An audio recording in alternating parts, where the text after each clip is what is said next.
안녕하세요. 저는 지금 40대 초반의 나이로 귀하게 얻은 아이를 하나 키우고 있는 초보 엄마랍니다. 어쩌다가 제가 이곳을 찾아오게 되었는지 궁금하실 텐데요. 정말 다시 생각해도 어이가 없고 기가 막히는 내로남불, 내가 하면 로맨스, 남이 하면 불륜의 끝판왕을 제보하러 왔습니다. 저도 맨날 당하기만 하다가 제대로 한 방을 먹이고 나니까 어디 가서 자랑이라도 하고 싶고 막 깔깔거리면서 비웃어주고 싶은데 마땅치가 않더라고요. 요즘은 남에게 제가 잘한 일을 말해봐야 기쁨이 2배가 되는 것이 아닌 질투가 2배로 늘어난다는 소리를 듣고 물어물어 이 소중한 공간을 찾아오게 되었습니다. 물론 제 사연이 어떻게 소개될지 여러분들에게 들려드릴 수 있는 이야기로 뽑히게 될지 잘 모르겠지만 그래도 글로 한번 풀어보고 나면 제 속이 시원해지지 않을까요? 처음 만남부터 끝까지 하나부터 10까지 전부 저와 맞지 않았던 어마어마한 그 여자에 대한 이야기를 한번 시작해 보도록 하겠습니다. 제 이야기를 들어보시고 세상에 이런 내로남불의 끝판왕이 있는 건지 공감 한번, 그리고 저에게 그동안 마음고생했겠다 하는 위로 한번 부탁드립니다. 다시 이야기를 꺼내보려고 하니 가슴이 무척이나 콩닥거려서 시작을 어디서부터 해야 할지 모르겠지만 일단 한번 한 글자 한 글자 풀어보겠습니다. 저는 꽤 늦은 나이 37살이라는 나이에 동갑내기인 남편을 만나게 되어서 열렬한 연애는 아니었지만 서로 꽤 잘 맞는다는 판단하에 결혼까지 골인을 하게 되었습니다. 물론 나이가 있었기 때문에 새로운 사람을 만나 또다시 연애를 하고 이 사람이 어떤 성향인지 어떠한 버릇이 있는지를 다시 맞춘다는 게 힘들기도 했었습니다. 적당히 괜찮은 사람이라면 그냥 결혼을 해도 나쁘지 않겠다 수준이었는데 생각보다 남편과 저는 여러 가지 부분에서 잘 맞는 구석이 있었습니다. 거기다가 둘 다 나이가 있었으니 그동안 모아두었던 자금 또한 꽤 넉넉한 수준이었기 때문에 돈을 합쳐서 집을 구하고 살림을 차리는데 어려움이 없었습니다. 결혼을 하겠다는 이야기가 나온 이후에 양가에서는 드디어 이 골칫덩어리들을 치운다고 생각을 하신 건지 저희 부부보다 더 신이 나서 준비를 해주셨습니다. 미움님 떡 하나 더 주신다는 건지 양가에서 이거저거 다 챙겨주시고 제발 이제 집에서만 나가달라고 하셔서 저희 부부는 어이가 없기도 했었습니다.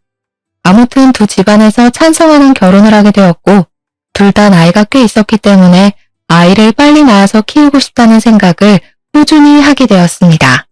더 있다가는 노산이고 자연 임신이 더 힘들어질 것이라는 산부인과의 말에 따라 저희는 결혼 초부터 산부인과를 꾸준히 다니며 임신을 위한 준비를 하게 되었습니다. 물론 처음에는 너무나도 어렵고 은근히 부끄럽기까지 한 검사들의 속이 상한 적도 있었고 하고 싶지 않다는 생각을 하기도 했었습니다. 하지만 그때마다 남편이 빨리 우리를 닮은 아이들을 낳아서 북적북적하게 행복하게 살자며 저를 다독여주고 감싸 안아주었기에 더 힘내서 노력을 할 수 있었습니다. 만약 저 혼자만의 노력으로 이 모든 일을 해야 했다면 중간에 몇 번이고 포기를 하고 싶었던 적이 꽤 있었을 것 같습니다. 저희 부부가 임신을 위해 노력을 하고 있다는 것을 양가에서도 물론 잘 알고 있었기에 저에게 오히려 조심스러운 모습을 보여주시면서 제가 불편함을 느끼지 않도록 해주셨습니다. 의외로 깐깐하실 줄 알았던 시부모님께서는 저와 남편의 결혼을 좋아하셨고 저에게도 잘 지내보자는 말을 몇 번이나 건네시며 본인들을 어려워하지 말라고 하셨습니다. 시부모님께서는 제 눈치를 살피시면서 자기들은 시집살이나 구박 이런 거 전혀 하지 않을 거고 제사도 없다면서 좋은 시댁이 되겠다고 약속을 해주셨습니다. 대신에 저에게 지켜야 할 부분이 있다며 내년 있는 명절 2번만큼은 꼭 시댁에서 밥을 같이 차리고 같이 식사를 하자고 하셨습니다. 늘 그런 식으로 명절을 보내왔다고 하시는데 사실 1년에 2번 가서 밥 차리고 밥 먹고 하는 거라면 누가 못하겠어요. 당연히 저도 할 수 있다고 말을 했습니다. 무슨 일이 있어도 명절은 시댁에서 보내기로 하고 결혼을 하게 된 것이었는데 결혼 후 첫 명절에 왜 시부모님께서 같이 밥 먹는 것을 그리 어려워하시며 말을 했는지 알게 되었습니다. 시댁에는 정말 제대로 된 악당이 하나 살고 있었는데 그건 바로 남편의 누나 손위 신우였습니다. 결혼식을 코앞에 둔 어느 날 추석이 다가와서 미리 예행 연습을 할 겸 시댁의 식사 분위기를 알아볼 겸 시모가 말을 했던 것처럼 시댁에 찾아가게 되었습니다. 어차피 가족이 될 사이인데 결혼식 전이라고 시모가 미리 말했던 시댁 행사를 참석하지 않는 것도 이상해 보일 것 같아서 시간을 내서 찾아가게 된 것입니다. 저는 일단 첫 명절이기 때문에 옷도 나름 갖춰 입고 인사를 드린 뒤에 옷을 편한 옷으로 갈아입고 시모의 일을 도우려고 준비를 마쳤습니다. 제가 옷을 갈아입고 나타나니 시모가 화들짝 놀라면서 오늘은 그냥 손님으로 온 것이니 편안하게 있다가 가라고 맛있게 밥을 해주시겠다고 하시더라고요. 이왕 온 거 저도 시모를 도와서 일을 하겠다고 핑와 웃으면서 실랑이를 벌이고 있었습니다. 사실 제가 와서 어떻게 손님처럼 가만히 앉아서 차려주시는 밥상을 받아먹고 있기만 할 수 있겠습니까? 애초에 시댁에 방문을 한 이유도 시모를 도와서 일을 하려고 했었던 것이기 때문에 시모와 실랑이를 벌이며 주방 앞에서 투닥투닥 하고 있었습니다. 시모도 내심 기분이 좋은지 앉아있어라 오늘은 손님이다 하시면서도 적극적으로 저를 밀어내지 않으시더라고요. 그렇게 한참 대화를 나누면서 식사를 차릴 준비를 막 시작했는데 그때 잠옷 차림을 한 시모가 떡진 머리를 벅벅 긁으면서 방에서 걸어 나오고 있었습니다.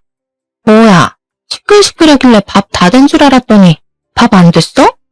시모가 인상을 팍 쓰면서 하품을 찍 하는데 눈앞에 저는 보이지 않는 건지 제가 약간 민망한 기분을 지우지 못한 채 시모와 신우를 번갈아 가면서 보았습니다. 시모는 그런 신우의 꼬락서니가 익숙하다는 듯이 작게 한숨 한 번 쉬고는 아직 밥 안 됐다고 이제 준비를 할 예정이라고 말을 했습니다. 배고파 죽겠는데 이제야 밥을 차린단 말이야? 미리미리 좀 해놓지. 마치 아랫사람을 시키듯이 비아냥거리면서 말을 하는 신우가 곱깝게 보이긴 했지만 제가 손아랫 사람이니까 신우를 마냥 무시하고 신우를 도와 일을 할 수는 없지 않겠습니까? 신우의 꼬락서니가 영 별로였지만 안녕하세요 하고 인사를 드렸습니다. 신우가 남편보다 2살이 많았기 때문에 저랑도 2살 차이가 났거든요. 이제 해가 지나면 마흔이 되는 사람인데 명절 당일 아침에 저런 꼴을 하고 나온다는 게 좀 어이가 없긴 했지만 시모도 잔소리를 하지 않으니 저도 말을 속으로 삼켰습니다. 거기다가 시모는 9살이 된 딸도 하나 있었는데 10년 전에 결혼을 했다가 얼마 살지 못하고 성격 차이를 운운하면서 이혼을 했다고 하더라고요. 이혼을 한 이후에 오갈 곳도 없고 시모가 일을 하는데 딸을 맡아줄 사람이 없다고 하면서 시댁에 눌어붙기 시작했던 것이 아직까지도 이어지고 있는 중이었습니다. 그래도 시부모님의 형편 자체가 넉넉한 편이라서 아이를 키우는 데 도움도 많이 주시고 뭐 이래저래 신우한테 따로 생활비도 받지 않는다고 하셨습니다. 신우가 무슨 일을 하는지 꽤 궁금해서 남편에게 물어본 적이 있었는데 자기 말로는 프리랜서 방송 작가로 일을 하고 있다고 말을 하고 다닌다고 하더라고요. 하지만 오랜 시간 신우를 지켜본 남편의 말로는 일을 하는 모습을 거의 본 적이 없다면서 도대체 어떤 방송 작가로 일을 하고 있는지 궁금하다 했습니다. 신우가 대본을 쓰는 작가라고 하니 밤낮이 바뀌는 것도 슬쩍 이해가 가긴 했어요. 원래 글이라는 게 이상하게 밤에 쓰면 감성이 촉촉하게 묻어나잖아요. 신우에게 인사를 한 이후에 신우가 저를 아래 위로 한번 슬쩍 보더니 왔어? 하고 더 이상 말을 하기를 거부하는 건지 부엌에서 딴청을 부리더라고요. 저는 그래도 신우랑 잘 지내고 싶은 마음도 있었고 아무래도 결혼 직전이니까 일부러 더 살갑게 신우에게 말을 붙였습니다. 신우, 방송작가 일은 잘 되고 있으세요? 나중에 어떤 작품인지 알려주세요. 본방사수 할게요. 왜? 내가 집에서 놀고 먹기만 하는 것 같아? 내 작품은 굳이 올케가 안 봐줘도 잘 되니까 괜찮아. 저는 그냥 인사치레로 물어본 말이었는데 신우가 너무 날선 반응을 하는 것 같아서 솔직히 조금 멈칫하기도 했습니다. 제가 순간 기가 죽어서 아무 소리도 하지 못하자 신우가 신우에게 잔소리를 하셨습니다. 그냥 가족이 될 아이가 궁금해서 물어본 거 가지고 날선 반응을 하고 있냐면서 우더른이면 우더른답게 행동을 해야 한다고 말입니다. 신우는 그 소리조차 듣기 싫었는지 신경질을 한번 부리더니 방 쪽으로 걸어가더라고요.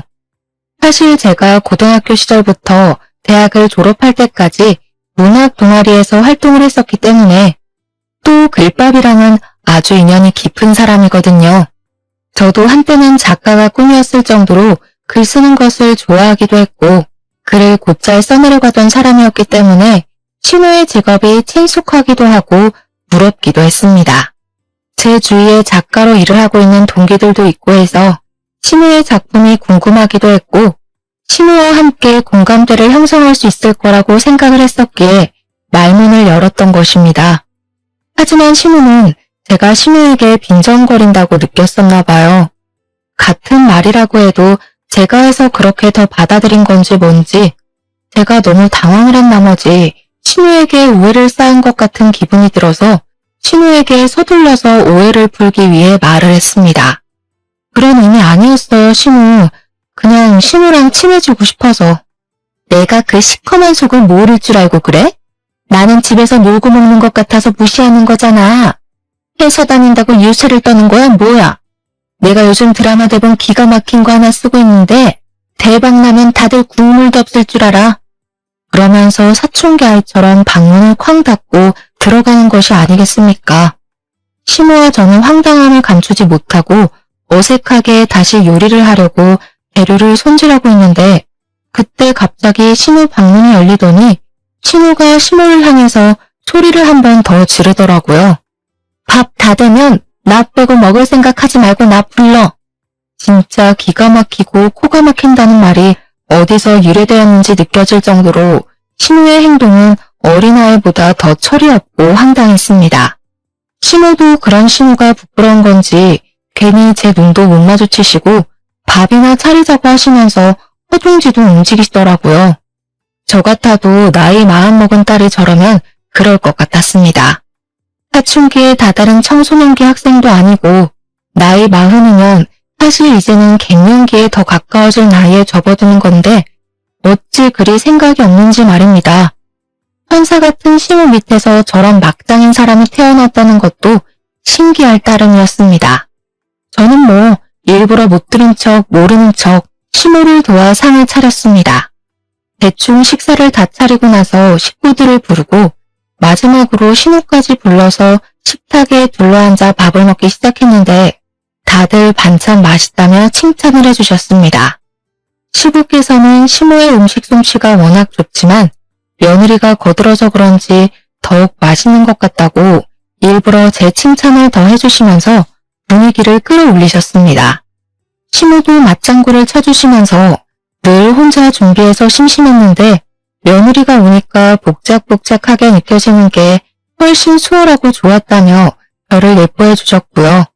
시부모님 두 분이 저를 칭찬을 해주시니 저도 기분이 좋아져서 남편이랑 웃으면서 밥을 먹고 있었는데 오로지 딱 한 사람, 신우만이 불투만 얼굴로 앉아서 밥을 먹더라고요. 이거는 뭐 흉도 아니긴 하지만 저희 신우 풍채가 진짜 남다르게 좋은 편이거든요. 키는 전혀 큰 편이 아닌데 몸무게는 엄청나게 많이 나가는 사람이었습니다. 신우가 밥을 많이 먹는다는 것을 아는 신우가 볶은 밥을 산더미처럼 퍼서 줬는데 사실 저는 그 밥을 보고 이걸 누가 다 먹냐고 엄청나게 놀랐었어요. 이걸 사람이 한 끼에 다 먹을 수 있다고요? 할 정도로 밥을 꾹꾹 담아서 퍼주었음에도 불구하고 신우는 밥이 부족하다면서 밥솥을 여는 게 아니겠습니까? 그런데 신우랑 저랑 밥을 할 때 밥이 애매하게 남으면 꼭 찬밥이 된다고 인원수 딱 맞춰서 밥을 하자고 하셔서 밥이 밥솥에 남아있는 게 없었습니다. 마지막 쌀 한 톨까지 싹싹 긁어서 신우의 밥그릇에 전부 올려놨기 때문이었죠. 거기다가 그 정도 밥 퍼줬으면 충분히 무슨 넘친다고 생각을 했고요. 신우가 밥솥에 밥이 없자 신경질을 확 내면서 저를 째려보는 게 아니겠습니까? 저는 왜 저한테 불똥이 튀는지 알 수 없었습니다. 일부러 밥 적게 한 거야? 나 배고프라고? 당장 쌀 씻어. 밥해. 밥을 먹다 말고 밥을 또 하라고요? 이가 먹고 누구 코에 붙여. 즉석밥 같은 것도 없어 집에? 도대체 우리 집엔 있는 게 뭐야? 그러더니 제 남편을 보고 나가서 즉석밥이라도 사오라고 신경질을 부리는 게 아니겠습니까? 오죽하면 시부모님도 황당했는지 일단 앉아서 있는 밥이나 다 먹고 말을 하라면서 신우를 말렸습니다. 지금 마누라 앞이라고 무게 잡는 거야 뭐야? 나 이걸로 모자라다니까? 명절날 점심부터 이게 뭐하는 짓이야? 나이를 먹었으면 철이라도 들어야지. 그냥 있는 밥이나 다 먹어. 남편도 지지 않고 신우에게 모진 말을 뱉더라고요. 저는 가운데서 시부모 눈치 보랴 남편 눈치 보랴 새우등 터지는 꼴로 앉아서 깨작깨작 밥을 먹고 있었습니다. 신우는 가족들이 본인의 편을 들어주지 않고 계속 무시를 하자 그게 분했는지 뭔지 갑자기 숟가락을 탁 내려놓고는 방으로 들어가더라고요. 먹는 걸로 치사하게 군다 진짜. 더러워서 안 먹어. 신우가 들어가고 나서 신우 밥 공기를 보니까 깨끗하게 싹싹 비워냈더라고요. 방으로 들어간 신우는 가족들이 식사를 마칠 때까지 나오지 않았습니다.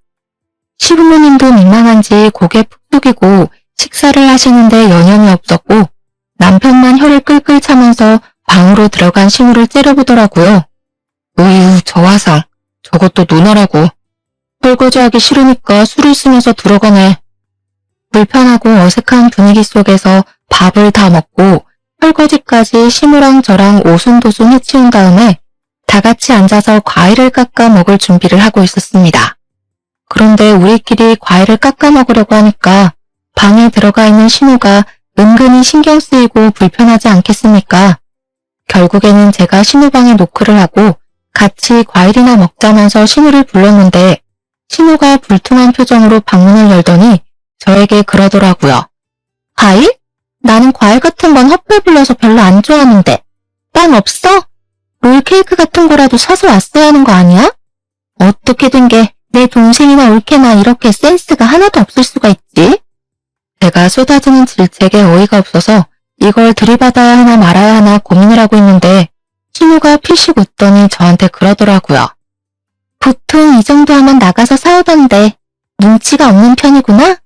나는 우유크림 들어있는 게 좋더라. 누나는 손이 없어 발이 없어? 애도 엄마랑 아빠가 다 봐주고 누나는 방에서 뭐 한다고 그렇게 바빠? 내가 잘 나가는 드라마 작가 되면 알짤없어? 진짜 두고 봐. 그러더니 다시 한번 방문을 쾅 닫더라고요. 진짜 시부모님이 안쓰럽게 여겨질 정도로 신우의 행동은 어처구니가 없었습니다. 근데 뭐 시부모조차도 그런 신우를 포기하고 아무 말도 하지 않는데 제가 나서서 2살이나 위인 신우한테 한마디 할 수 있는 상황도 아니지 않겠습니까? 저는 이 모든 것들을 꾹꾹 눌러 참고 언젠가 기회가 오면 신우에게 한마디 크게 해줘야겠다 생각을 하고 마음에 담아두고 있었습니다. 당연히 빵은 시부모님께서 사오지 말라고 하셔서 남편도 저도 사러 다녀오지 않았습니다. 빵까지 사오라고 했으면 참지 못하고 한마디 했을지도 모르겠어요. 그 이후에 결혼식을 올리게 되었고 결혼식 당일에 신우는 아무 소리도 하지 않고 얌전히 자리를 지키고 있더라고요.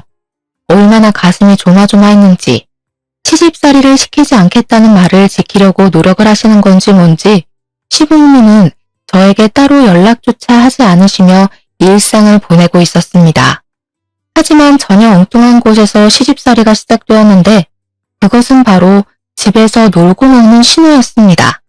도대체 하는 일도 전혀 없는 백수나 다름없는 사람이면서 왜 저를 부려먹으려고 그렇게 눈에 불을 켜고 달려드는지 알 수가 없었습니다. 저는 직장을 다니고 있는 사람인데 평일이고 주말이고 할 것 없이 자꾸 저에게 이것저것 부탁을 빙자한 심부름을 시키는 게 아니겠습니까? 차라리 딱 잘라서 심부름 같아 보이면 저도 거절을 할 텐데 안 들어줄 수도 없는 그런 애매한 것들을 시키더라고요. 우리 엄마가 단팥빵이 먹고 싶다고 하던데 혹시 백화점 지하 1층에 있는 빵집에서 사다 줄 수 있어? 엄마가 너무 참네. 마침 거기 올케네 집 근처잖아. 우리 애가 올케랑 같이 영화를 보러 가는 게 소원이라고 하던데 혹시 주말에 우리 애 좀 데리고 영화 보고 밥도 먹고 할 수 있어? 요즘 몸이 허한지 글쎄 홍삼 선물 같은 거 한번 들어왔으면 좋겠다 싶더라. 우리 엄마가 손녀딸 보느라 힘들잖아. 자꾸 시댁 핑계를 대면서 저에게 이것저것을 조르는데 염치가 없어도 너무 없지 않겠습니까? 거기다가 다른 건 몰라도 시조카를 저에게 맡기려고 하는 건 선 넘었다고 생각했습니다. 하지만 시조카가 신우와는 다르게 일찌감치 철이 조금 들어있었고 평소에도 귀찮게 굴거나 하지 않았기 때문에 신우를 위해서가 아니라 황혼 육아로 힘들어하시는 신우를 위해서 신우의 심부름을 했어요. 신우 생각에 제가 가끔 시조카를 대신 돌봐주기도 하고 그렇게 시간을 보내고 있었습니다. 하루는 신우에게도 일이 있어서 안 된다며 신우의 간곡한 부탁에 시조카를 보게 되었는데 9살이면 초등학생이지 않겠습니까? 같이 마트에 갔다가 유행하는 캐릭터 인형을 선물로 사주게 되었는데 시조카가 정말 선물이라는 걸 처음 받아보는 사람처럼 너무 좋아하더라고요. 시조카가 처음으로 아이 같은 모습으로 방방 뛰는데 이런 걸 자주자주 사줘도 되겠구나, 선물하는 보람이 있구나 하고 느끼게 되었습니다. 그런데 어느 날 저녁에 신우에게서 전화가 와가지고 저에게 성질을 버럭 부리는 게 아니겠습니까? 이런 걸 왜 사줘서는 애가 다른 모양의 캐릭터까지 사달라고 하게 만드는 거야? 그 많은 것들 중에서 덜렁 한 개만 사줄 거면 올케 때문에 우리 애가 인형 사달라고 조르고 난리가 났으니까 다른 인형까지 올케가 사줘. 신우, 하나씩 모으는 재미가 있어야죠. 신우가 좀 챙겨주세요. 요즘 애들은 저런 거 하나씩 다 가지고 논대요. 가끔 칭찬해줄 일 있을 때마다 하나씩 사주면 되잖아요. 내가 대기업에 다니니 뭘 하니? 돈 있는 너네가 사다 주면 몰라도 내가 무슨 돈이 있어서 저 비싼 걸 하나하나 챙겨서 주냔 말이야. 내 옆에서 듣고 있던 남편이 씩씩거리면서 전화를 바꿔들고는 앞으로는 국물도 없을 줄 알라고 사줘도 이런 전화를 받아야 하는 거냐고 버럭했습니다. 그 뒤로는 신우의 행동은 아주 파격적으로 변하게 되었는데 제가 시댁에만 가면 저를 못 잡아먹어서 안달이 난 사람처럼 옆에 딱 붙어서 참견을 해댔습니다. 밥을 할 때도 제가 만든 반찬만 콕 골라집고는 맛이 없네, 간이 짜네, 이렇게 먹다가는 나트륨 중독에 걸리겠네 하면서 쓸데없는 트집을 잡기도 했고요. 남편이 결혼하고 운동을 열심히 해서 살이 조금 빠졌는데 제가 제대로 먹이질 않고 일만 시켜서 살이 빠진 것처럼 꾸며대며 이야기를 하더라고요.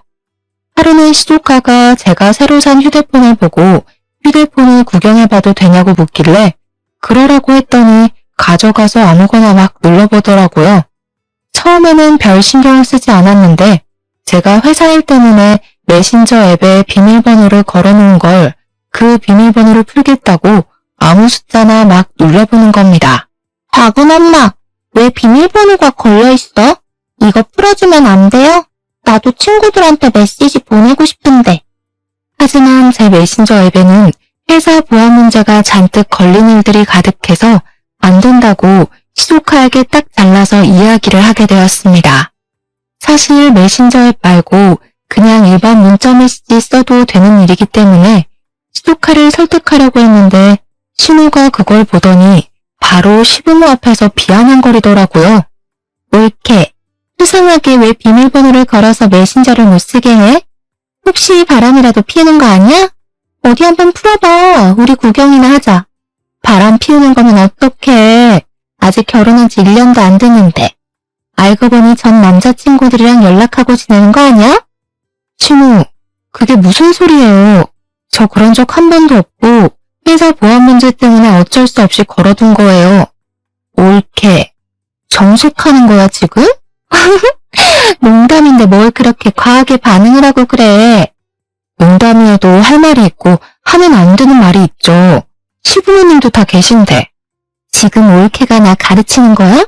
세상 오래 살고 볼 일이네. 아니 내가 궁금해서 물어보는 거잖아. 궁금해서. 혹시 바람이라도 피우고 있으면 우리 동생은 낙동강 오리알 되는 건데 안 그래? 그러게 왜 의심스럽게 메신저 앱만 비밀번호를 잠가놨냐 이거지. 회사 보안 문제 때문이라고 말씀드렸잖아요. 세상에 어느 회사가 이런 메신저로 일거리를 주고받아? 다 회사 이메일이나 그런 거 쓰는 거 아니야? 자꾸 숨기니까 더 의심되네. 어디 한번 까봐. 신우가 자꾸 말도 안 되는 트집을 잡으면서 요구를 하니까 한번 보여줄까 하는 생각이 들다가도 열이 받아서 보여주고 싶지 않더라고요. 저랑 신우랑 대치를 하고 있는데 분위기가 점점 험악해지니까 시부가 나서서 중재를 한다고 제 편을 들어주셨습니다. 막장 드라마 같은 것만 보고 있으니까 그런 식으로밖에 상상이 안 되지. 말 본세하고는 할 말이 없어서 그런 말을 농담이라고 해? 우리 가족 맞아? 나도 올케랑 친해지고 싶어서 그런 건데 왜 나만 가지고 그래? 그러면서 또 방으로 들어가 버리는 게 아니겠습니까? 진짜 제 앞에 있는 시조카보다 정신 연령이 어린 것 같아 보였습니다. 오죽하면 시조카가 저에게 외숙 후 죄송하다면서 휴대폰을 돌려주더라고요. 괜찮다고 말을 하긴 했지만 시조카가 조금 안쓰러워 보이고 마음이 쓰였습니다. 그 뒤로 한동안 시댁에 불편해서 발걸음하지 않았네요. 사실 저희 부부는 결혼 초부터 산부인과를 다니면서 아이를 가지기 위해 노력을 많이 했었는데요. 병원에서 몇 차례 배란일에 시도를 해보라고 해서 배란일 체크도 하고 백방으로 노력을 했지만 아이가 잘 들어서지 않았어요. 그래서 결혼하고 1년이 지나면 시험관을 하기로 했었습니다. 때마침 결혼 일주기가 다가오고 있었고 더 늦어지면 정말 마흔이 넘어서 아이를 낳을 수도 있겠다는 불안함이 생기더라고요. 저와 남편은 조금 몸이 힘들더라도 하루빨리 아이를 가지고 싶다는 생각에 시험관 시술을 하기로 결정을 했고 그 복잡하고 힘든 과정을 2차례 반복을 했습니다.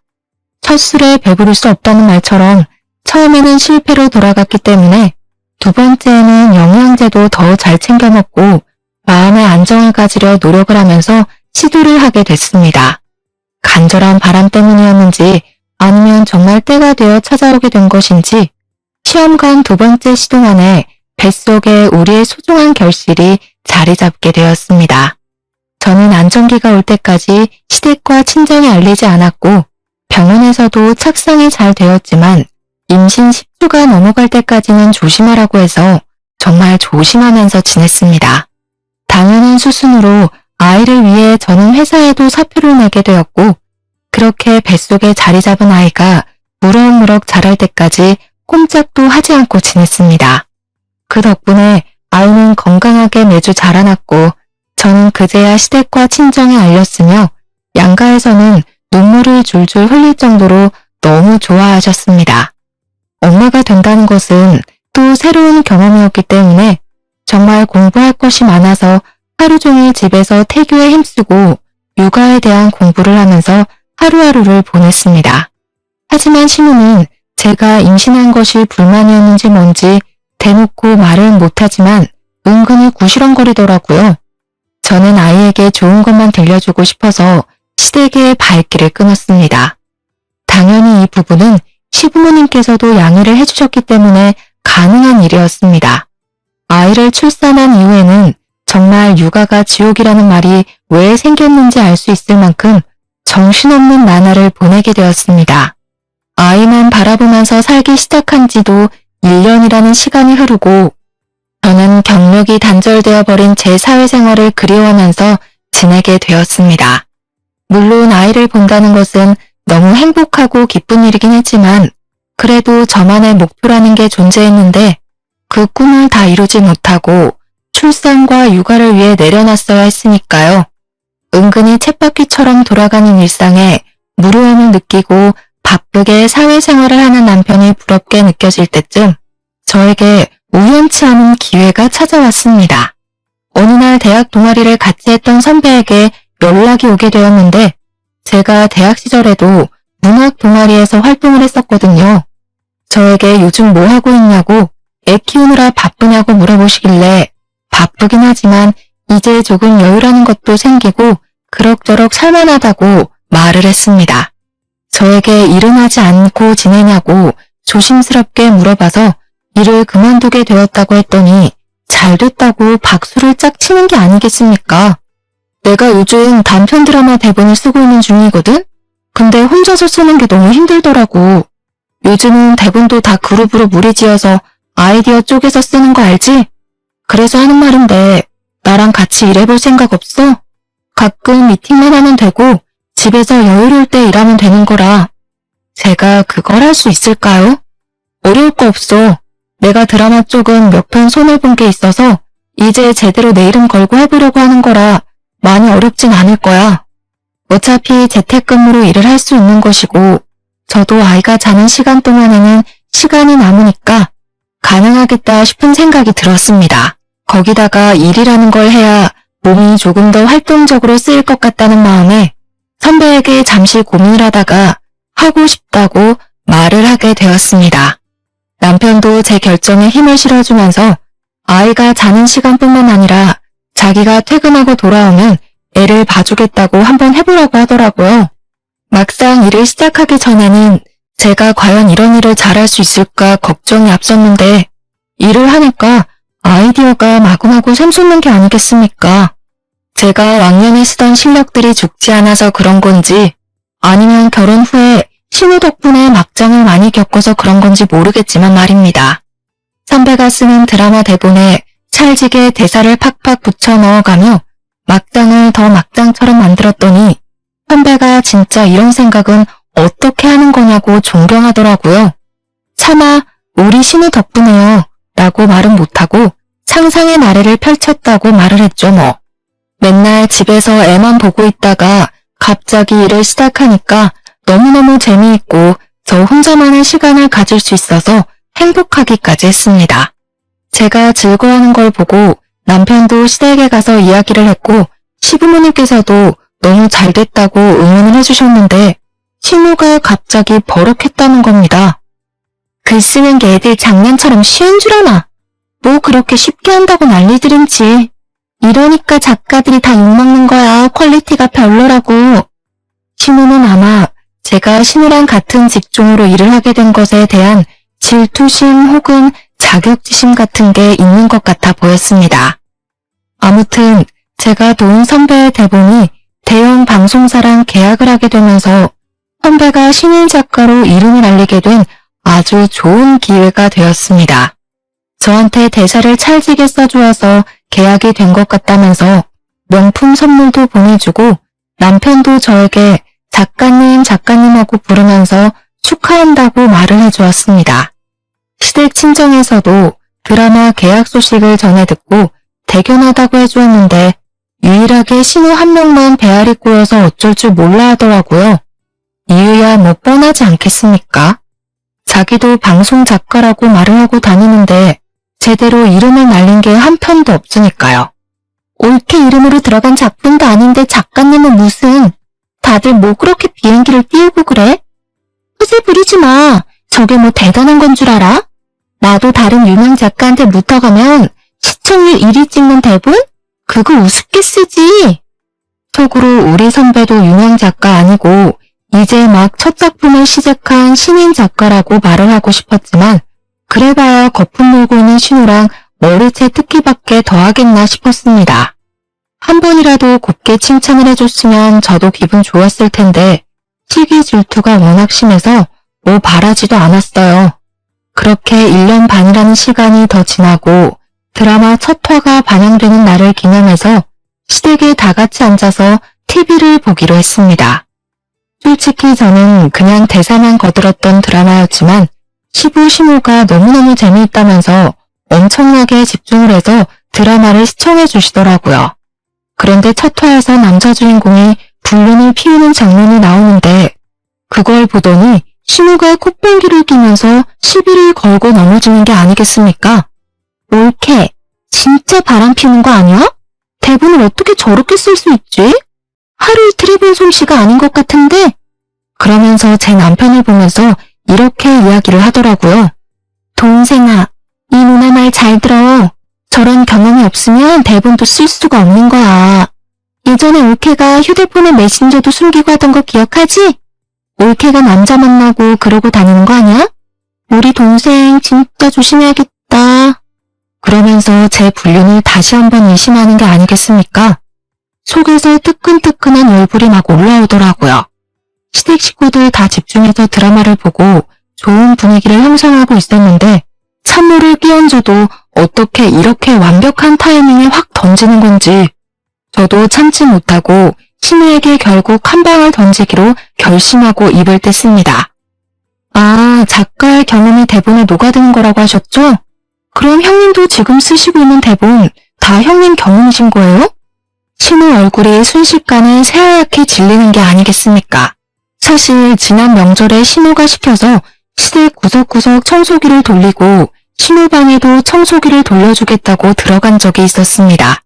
그때 우연치 않게 켜져 있는 노트북을 발견했고 대본이 쭉쭉 써져 있는 걸 봤는데 저장을 해두지 않았더라고요. 혹시 제가 청소하다가 건드리기라도 할까봐 저장 버튼을 눌러주었습니다. 그러다가 정말 의도치 않게 신우가 쓴 대본을 몇 줄 읽게 되었는데 내용이 정말 저급한 산무소설이 따로 없다 싶을 정도로 구렸습니다. 읽어보니까 여자 주인공이 남편 몰래 바람을 피워서 이혼을 당하고 사는 이혼녀의 내용이었는데 이혼 후에 만난 여러 남자들에 대한 이야기를 시나리오 형식으로 써놨더라고요. 이 내용만 봐도 어떤 건지 딱 감이 오지 않겠습니까? 바로 신우가 일기처럼 본인 경험에 대해 줄줄 늘어놓은 것이구나 하는 생각이 들었습니다. 그래서 저는 드라마가 끝나기 무섭게 TV를 끄고 시부모님이 듣고 계신 자리에서 당당하게 다 말을 했습니다. 신우, 저 정말 궁금해서 그러는데 혹시 바람 피워서 이혼당하신 거예요? 예, 아니야. 그 썩을 사위놈이 바람을 피워서 이혼한 거야. 세상에 어떻게 지초를 두고 바람을 피우는 짓을 할 수가 있는지. 엥? 어머님, 잘못 알고 계신 것 같아요. 형님이 좀 전에 그랬잖아요. 작가는 경험에서 어우러진 내용을 쓴다고요. 제가 저번에 본 형님 대본에는 주인공이 딴 남자랑 바람 피워서 이혼당한 싱글맘에 대한 내용이던데요. 아, 그리고 제가 정말 몰라서 물어보는 거예요. 거기에 호프집에서 만난 키가 185cm인 남자에 대해 써져 있던데 신우가 혹시 이번 주에 외박하지 않았어요?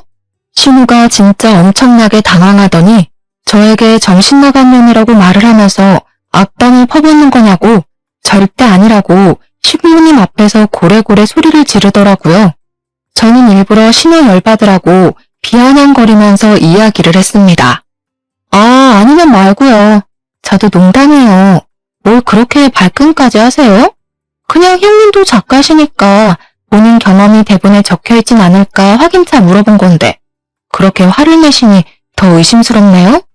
제가 일부러 억지 웃음을 지으면서 말을 하는데 남편이 그 분위기에서 아주 조용히 입을 열었습니다. 사실 누나가 바람 피운 거 맞잖아. 엄마 아빠, 사실은 누나가 바람 피워서 이혼당한 거 맞아. 내가 몇 년 전에 누나 이름으로 온 이혼소송장 읽어봐서 알아. 누나가 잘못해서 이혼당한 거야.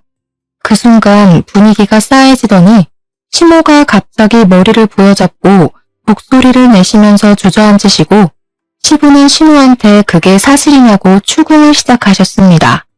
신우가 처음에는 허옇게 질려서 아무 말도 못하더니 다 들켰다는 생각이 들었는지 조금은 뻔뻔할 정도로 순순히 맞는다고 대답을 했습니다. 그러니 시부가 부들부들 떨리는 몸을 하고서 신우에게 분노를 억누르고 말을 하시더라고요. 너 여태 거짓말한 거야? 어떻게 부모를 속여? 왜 애꿎은 사위 욕을 하게 만들어? 넌 네 딸 보기 부끄럽지도 않냐? 철이 없어도 어쩜 이렇게 철이 안 들어? 언제까지 부모가 네 그늘막이 되어줄 것 같냐? 너 안 되겠다. 이게 진짜 오냐오냐 해주니까 당장 이 집에서 나가. 네 딸 데리고 나가서 스스로 돈 벌어서 살아.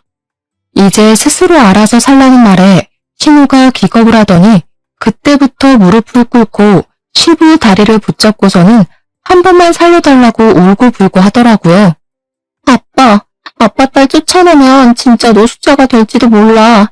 진짜 한 번만 살려줘. 시부와 시모는 꿈쩍도 하지 않았는데 그 순간 방에서 자고 있는 시조카가 소란스러웠는지 깨서 나오더라고요. 시조카에게 다시 방으로 들어가라고 말을 하려는 순간 진짜 신우면이 답도 없는 소리를 한 건지 시조카가 멍한 얼굴로 신우에게 물어보더라고요. 엄마가 바람 피운 거야? 시조카가 눈물을 뚝뚝 흘리면서 신우에게 질문을 하는데 온 가족이 아무 말도 하지 못하고 입을 꾹 다물었습니다. 초등학생이니까 이미 알 건 다 아는 나이 아니겠습니까? 신우는 시조카에게도 가스라이팅을 했던 것이었습니다. 바람 피운 아빠가 나쁜 놈이라고 다시는 아빠를 볼 생각도 하지 말라고 애한테 무한히 세뇌를 시켜놨던 것입니다. 시조카가 나오자 신우는 오히려 위기를 기회라고 생각을 한 건지 뭔지 정말 나쁜 년처럼 시부에게 강짜를 놓더라고요. 우리 딸이 밖에서 거짓소리를 들어도 상관없다는 거야? 아빠, 진짜 우리 내쫓으면 안 돼. 아빠가 안 도와주면 우리 딸 밥도 제대로 못 챙겨 먹일 거고 헤옷도 못 사주고 할 텐데 그럼 친구들 사이에서 당연히 왕따를 당하지 않겠어? 아빠는 손녀딸이 그런 취급당하면 좋겠냐고. 야, 너는 뭘 울고 있어? 빨리 할아버지 잘못했어요 하고 빌어. 신우가 시조카의 팔을 흔들자 시부가 더 열이 받은 건지 갑자기 손을 들어 올려 신우의 귀싸대기를 날려버렸습니다. 넌 너의 잘못과 거짓말로 자식이 지 친아버지도 못 보고 사는데 뭐가 어쩌고 어째? 나한테 빌어? 인연이 정신 못 차렸지? 그러더니 풍채 좋은 신우를 붙잡고는 주방 가위를 들고 와서 제대로 감지도 않은 신우의 치렁치렁한 긴 머리를 확 잘라버리는 것이 아니겠습니까? 그리고 신우 지갑을 가져와 시부가 준 카드들도 죄다 잘라버렸습니다. 오늘부터 너는 내 딸 아니다. 이 집에서 나가. 나가서 죽든 살든 내 알 바 아니다. 신우가 잘못했다고 하면서 엉겨붙으면서 울었지만 그날 바로 시부는 신우를 쫓아냈고 시조카는 신우의 전남편에게 보내버렸습니다. 시조카가 사실은 자기 친구를 엄청나게 보고 싶어 했더라고요. 시부는 전사위에게 진심으로 사과하고 그동안 오해를 했음을 말했다고 했습니다. 손녀가 아빠를 많이 보고 싶어 한다고 말을 전하니 신우 전남편이 다음날 바로 시댁에 찾아와서는 시조카를 데리고 갔다고 하더라고요. 순식간에 정리가 되어버린 시댁 덕분에 싹수 없는 신우는 이제 시댁에서 더 이상 볼 일이 없어졌고 시부모가 저희에게도 신신당부를 했습니다. 신우 이야기를 하지도 말고 신우 연락도 절대 받아주지 말라고요. 그렇게 6개월이라는 시간이 지났고 추석이 다가오게 되었습니다.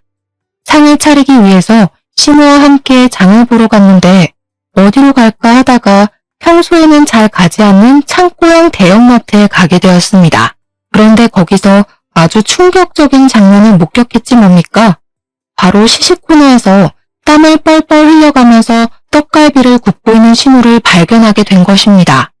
신우가 멀뚱히 서서 신우를 바라보고 있는 저희를 보자마자 눈물을 글썽이면서 신우에게 엄마 하면서 울더라고요. 신우는 두 다리가 굳은 사람처럼 가만히 서 있길래 저는 어찌해야 할 바를 몰라서 눈치를 보고 있었는데 그 순간 신우가 차갑게 말을 뱉더라고요. 너도 이제 네가 스스로 돈 벌어서 살아야지. 떡갈비 열심히 굽고 팔아라. 저는 그래도 자기 배로 낳은 딸인데 단호하게 반응하는 시부모의 모습에 감탄을 하게 되었습니다. 저야 뭐 당연히 시댁에서 여전히 예쁨을 받으면서 잘 지내고 있고 선배의 다음 드라마 대본까지 함께 집필을 하게 되었습니다. 이번에는 제 이름까지 넣어주겠다고 했으니 조만간 드라마 대본 한 편에 제 이름이 올라가는 일도 생기지 않을까 싶습니다. 어쨌든 간에 스스로 나락에 가게 된 우리 신우가 문득 떠오르는 밤이라 일하다 말고 이렇게 찾아와 사연을 남기고 갑니다. 이래서 사람이 착하게 사는 게 중요하다고 하나 봐요. 여러분들도 남에게 상처 주는 말은 멈추시고 나 자신을 사랑하며 살길 바라겠습니다. 감사합니다.